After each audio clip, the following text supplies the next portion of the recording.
Faut-il supprimer le gras de votre alimentation? L'obésité touche-t-elle réellement de plus en plus de personnes? Quelles sont les solutions pour réguler la consommation du gras? Allez, venez avec moi, nous allons voir tout ça aujourd'hui. Après avoir parlé du sucre dans une précédente vidéo, aujourd'hui nous allons parler du gras. Le gras fait partie de la grande famille des lipides qui est une famille de macronutriments, tout comme les glucides et les protéines. Et tous ces macronutriments sont essentiels à notre organisme. Il existe trois types de gras. Les gras insaturés et polyinsaturés, qui sont, on va dire, les bons gras. Nous avons aussi les gras saturés, qui sont principalement les sources de graines qui viennent de l'alimentation animale, ainsi que dans certaines huiles. Pour finir, nous avons les gras trans, que nous retrouvons principalement dans des plats préparés, mais aussi dans des plats frits. Et ceux-ci sont vraiment les plus mauvais et sont donc à consommer très occasionnellement. Les lipides ont une très mauvaise réputation car ils ont un fort taux de calories par rapport à leur grammage. Nous sommes à 9 calories par gramme de lipides, tandis que par exemple pour les protéines et les glucides, nous sommes à environ 4 calories par gramme, ce qui fait plus du double de calories lorsque nous consommons des lipides au lieu des protéines et des glucides. Mais c'est pas parce qu'ils ont une forte teneur en calories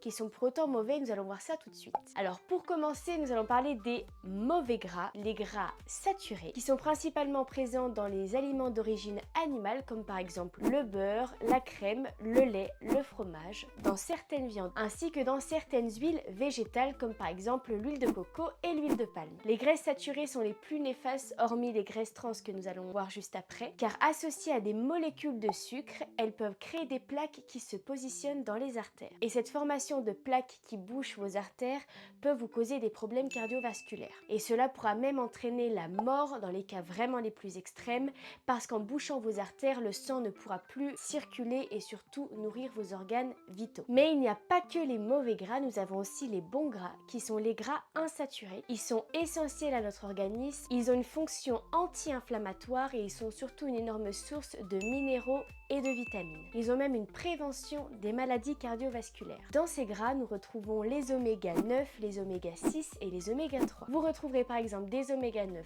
dans l'huile d'olive et l'huile d'avocat, les oméga 6 dans l'huile de tournesol et les amandes, et les oméga 3, vous les retrouverez principalement dans des poissons gras comme par exemple le thon, les sardines, les maquereaux et dans certaines graines oléagineuses comme les noix et les noisettes. Mais attention, ces bons gras peuvent aussi se transformer en mauvais gras suivant la façon dont vous les consommez. Par exemple, un gras insaturé, suivant des procédés chimiques que les industriels font, peuvent se transformer en gras trans, qui est, je vous rappelle, le plus mauvais gras qui existe. Il est néanmoins essentiel que vous consommiez des bons gras pour votre santé. Notre corps en a réellement besoin. C'est une source d'énergie, tout comme les protéines et les glucides. Ces matières grasses prolongent aussi l'effet de satiété, ce qui vous permet de ne pas avoir faim une heure après avoir mangé. Elles ajoutent aussi beaucoup de goût et de texture à nos aliments. Et pour un côté un petit peu plus scientifique, elles participent à la formation de membranes dans nos cellules. Les bons gras favorisent aussi la production d'hormones comme par exemple la testostérone, la progestérone et l'œstrogène. C'est pour cela que certaines femmes, lorsqu'elles ont des carences en lipides ou alors une alimentation non équilibrée, peuvent avoir des soucis au niveau de leur cycle menstruel. Elles peuvent même dans certains cas ne plus du tout avoir leurs règles. Il faut faire attention à deux points par rapport aux huiles végétales pour savoir comment les consommer. Surtout quand vous vous en servez pour cuire vos aliments. Il y a d'abord le point de fumée, qui est le moment à laquelle l'huile va se mettre à fumer, ce qui traduit la décomposition entière des graisses. Et le deuxième point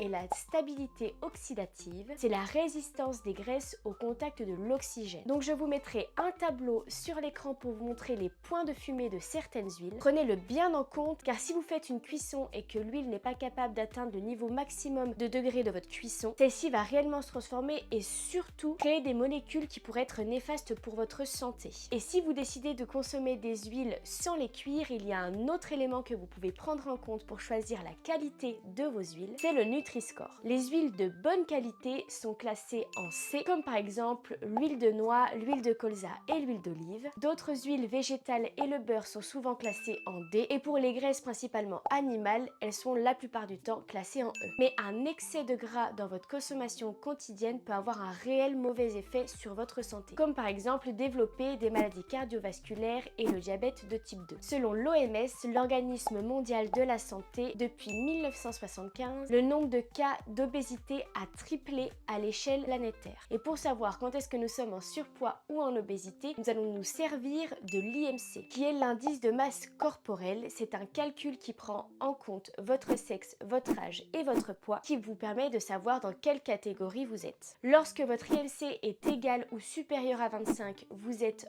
en surpoids. Et lorsqu'il est égal ou supérieur à 30, cette fois-ci, vous serez en obésité. L'obésité touche principalement des personnes plus âgées, bien que cette tendance commence à varier progressivement. Car par exemple, pour les jeunes de 18-24 ans, l'obésité a été multipliée par 4, chez les 25-34 ans multipliée par 3, tandis que chez les plus de 55 ans, son augmentation est plus faible depuis 2009. Les hommes sont aussi principalement touchés par l'obésité par rapport aux femmes, tandis qu'au surpoids, c'est un petit peu plus léger l'écart, mais les femmes sont légèrement plus touchées que les hommes. Alors bien sûr, il y a des solutions pour contrer cette surconsommation de gras. Sachez qu'on recommande une alimentation composée d'à peu près entre 35 et 40% de l'apport énergétique en lipides. La quantité de lipides dépend bien sûr de votre âge, de votre sexe, mais aussi de votre activité quotidienne. Une personne sédentaire par rapport à une personne active n'aura pas du tout les mêmes besoins en lipides. Pour les femmes, c'est une grosse fourchette, mais pour à peu près 2000 calories par jour. Cela représente entre 45 et 75 grammes de matière grasse par jour. Et pour les hommes, avec à peu près une consommation de 2500 calories par jour, cela représente entre 60 et 105 grammes de matière grasse par jour. Alors ceci est bien entendu une grosse fourchette. Ce n'est pas forcément à prendre en compte. En fait, c'est suivant le besoin de chaque personne, suivant chaque corps et surtout suivant chaque activité physique quotidienne. Mais le gras n'est pas forcément mauvais dans une situation de perte de poids, car en le consommant, il ralentit l'absorption de sucre dans le sang, ce qui permet d'éviter les pics de glycémie et surtout un stockage moins important du sucre. Alors, est-ce que le gras est si mauvais pour la santé? Bien sûr que non. On le diabolise énormément car depuis des années, on pense que c'est lui qui nous fait prendre du poids. Or, pas forcément. Effectivement, une alimentation avec des excès de gras va favoriser la prise de poids, mais c'est surtout en complément avec le sucre. Depuis très longtemps, nous faisons des régimes assez drastiques pour perdre le plus rapidement possible du poids et souvent le gras est totalement éliminé de ces alimentations. Or, c'est une technique qui est très dangereuse et surtout qui n'est pas du tout viable sur du long terme. En plus de ça, votre corps risque sûrement d'être en carence. Pour vraiment perdre du poids, il faut ne pas être en excès calorique. Ça veut dire dépenser plus de calories que ce que nous en consommons. Et sachez que notre métabolisme de base consomme déjà beaucoup d'énergie pour maintenir notre corps en vie. Donc après, en fonction de l'activité que vous avez quotidiennement, ce nombre de calories est à ajuster à votre profil. Donc continuez à manger du gras, surtout